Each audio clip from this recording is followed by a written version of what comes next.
অষ্টাদশ লোকসভা 7 দফা ভোটের দ্বিতীয় পর্বের প্রচার শেষ। শুক্রবার 26 এপ্রিল দেশের 13টি রাজ্য ও কেন্দ্রশাসিত অঞ্চলের 88টি আসনে হবে এই ভোট পর্বের ভোট গ্রহণ। দ্বিতীয় দফায় আসামের বরাক উপত্যকার 2টি লোকসভা আসনেও ভোট। কাছাড় জেলার শিলচর লোকসভা আসনে 26 এপ্রিল দ্বিতীয় দফায় ভোট গ্রহণ পর্ব অনুষ্ঠিত হবে। আজ ভোটকর্মীরা ভোটের সামগ্রী গুছিয়ে নিচ্ছেন। আজ দায়িত্বপ্রাপ্ত ভোটকর্মীরা ভোট সামগ্রী নিয়ে কড়া নিরাপত্তার মধ্য দিয়ে যার যার ভোট কেন্দ্রে পৌঁছাবেন। ভোটকর্মী সহ নিরাপত্তা কর্মীরা গন্তব্যস্থলের উদ্দেশ্যে রওনা দিয়েছেন।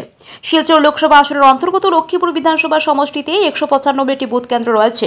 এর মধ্যে কয়েকটি বুথ কেন্দ্র রয়েছে প্রত্যন্ত দুর্গম এলাকায়। দুর্গম এলাকার বুথ কেন্দ্রগুলোতে ভোটকর্মীদের পাঠানোর ব্যবস্থা করা হয়েছে, কিন্তু প্রশাসনিক ব্যবস্থায় হতাশাগ্রস্ত হতে দেখা গেছে ভোটকর্মীদের মধ্যে। প্রত্যন্ত এলাকার টুপিডোহর বুথ কেন্দ্রে যেতে হয় বরাক নদী পথে। লক্ষ্মীপুর শহরের ফুলের তোল ফেরিঘাট থেকে ইঞ্জিন চালিত নৌকার সময় লাগে প্রায় 5 ঘন্টা। যাইবো ওটা লালটা নানি আমার এটা ওটা হইলেও মানে সবটা না না অসুবিধা নাই। তুফান হইলে তো অসুবিধা, তুফান হইলে আগে লাগাইতে লাগবো। আমি তারাও কইয়া দিব চালাওরা মানুষ তো বালা চালাওরা তো হইলাম 4.5 ঘন্টা ওখান থেকে ধরি। সঙ্গে নিয়ে যেতে হয় ভোট সামগ্রীর সঙ্গে অতিরিক্তভাবে থাকা খাওয়ার সামগ্রী ও লাইটের ব্যবস্থায় জেনারেটর। আর এতে প্রশাসনিক ব্যবস্থায় হতাশাগ্রস্ত নজরে পড়ে বুথ কেন্দ্রের ভোট কর্মীদেরকে। হতাশাগ্রস্ত ভোটকর্মীরা বলেন, ভোট কেন্দ্রের দায়িত্ব পেয়ে প্রশাসনিক ব্যবস্থায় আনন্দিত হতে পারছেন না। তারপরও দায়িত্ব পালনে এগিয়ে এসেছেন, কিন্তু তারা যোগাযোগ ব্যবস্থার কথা না জানলেও প্রশাসন অবগত ছিল। তারপরও সকলের পরিবর্তে সন্ধ্যার পর রওনা দেওয়ার ব্যবস্থা করা হয়েছে। এখন ঝড় তুফানের দিন, এমন অবস্থায় নদীর মাঝপথে ঝড় তুফানের সম্মুখীন হলে কি করবেন ভেবেই আতঙ্কে ভোটকর্মীরা। এ নিয়ে লক্ষ্মীপুরের এক প্রশাসনিক কর্তা জানান, এখানে তাদের কিছু করার নেই, বিষয়টি সেক্টর অফিসারের আওতাধীন। কিন্তু ভোটকর্মীরা জানান, এ নিয়ে প্রশ্ন করেও কোনো লাভ হয়নি। একজন আরেকজনের অজুহাত দেখিয়ে বিষয়টি এড়িয়ে গেছেন বলে জানান তারা। শান্তিপূর্ণভাবে ভোট প্রক্রিয়া সম্পন্ন করতে তাদের সঙ্গে পাঠানো হয়েছে 8 জন সিআরপিএফ জওয়ান ও 3 পুলিশ কর্মী।